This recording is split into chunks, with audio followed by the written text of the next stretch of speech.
Hello, আসসালামু আলাইকুম। সবাই কেমন আছেন? আর একটা নতুন ব্লগে আপনাদের সবাইকে স্বাগতম। দেখুন পুরো ভিডিওটা। আমরা যাব আসলে সেলফির চর, বাগেরহাট দোড়াটানা ব্রিজ পেরিয়ে হাতের বাম হাতে পুটিমারি ব্রিজ পেরিয়ে তারপরে রওনা দিলাম। উদ্দেশ্য সেলফির চর। আশা করি সবাই পুরো ভিডিওটা দেখবেন। ফেসবুকে কাজ করতে হলে সবাইকে সাপোর্ট করতে হবে। অবশ্যই ফেসবুকে কাজ করতে হলে অনেকে অনেক কথা বলবে, ওটা নিয়ে টেনশন করা যাবে না। এক কান্দে শুনতে হবে আর অন্য কান্দে বের করে দিতে হবে। দেখেন রাস্তাটার ভিউটা কেমন। আসলে টোটাল রাস্তাটাই আগামাথা এরকমেরই।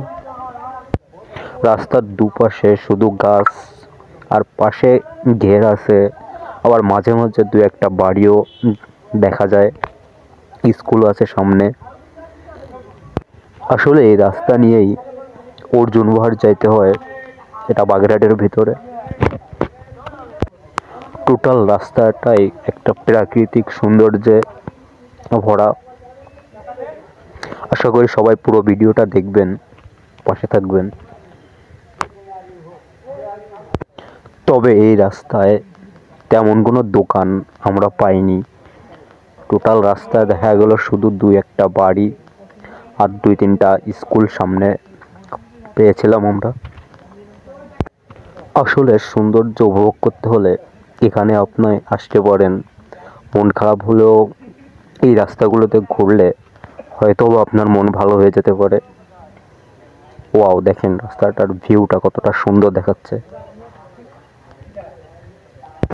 আমাদের হাতে বেশি সময় নেই, তাই আমরা যেটুকু যাইতে পারি সেটুকু আপনাদের দেখানোর চেষ্টা করব। আপনারা চাইলে পরবর্তীতে আরও ভিডিও দেওয়ার চেষ্টা করব, সামনে কত দূর রাস্তা গেছে সেটার জন্য। এখানে যারা থাকে তাদের অবশ্যই বাগেরহাট যেতে হবে। লজ্জা পাইছে তারা হয়তো। এখানে যারা থাকে তাদের জীবন খুবই কষ্টের। তাদের অনেকটা দূর বাগেরহাটের ভিতরে যে তারপরে হয়তো বাজার করতে হবে।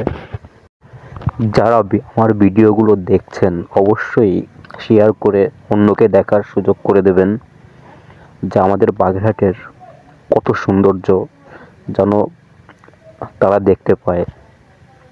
ওয়াও, শুধু চোখ জোড়ানো সুন্দর প্রাকৃতিক দৃশ্য। শুধু ব্যাপারটা হলো সেলফির চর যাচ্ছি। অনেকে আবার বলবেন সেলফির চর সেটা আবার কি। আসলে আমি গুগলে দেখছিলাম সেলফির চর, আপনারাও দেখে নিতে পারেন।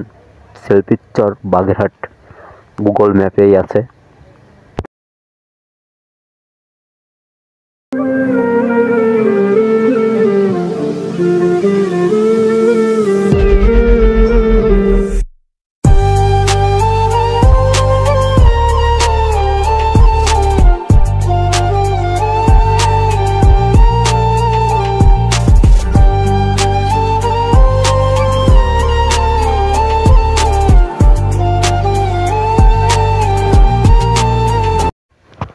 আসলে অনেকটা পরিশ্রম করার পর আমরা পৌঁছে গেলাম সেলফির চর। দেখেন এটাই হচ্ছে সেলফির চর। আসলে কেমন আপনারাই বলবেন, সেলফির চর গুগল কেন এই নামটি দিল আপনারাই বলবেন। আশা করি সবাই ভালো থাকবেন। দেখা হবে নতুন কোনো ভিডিওয়ে আবারও।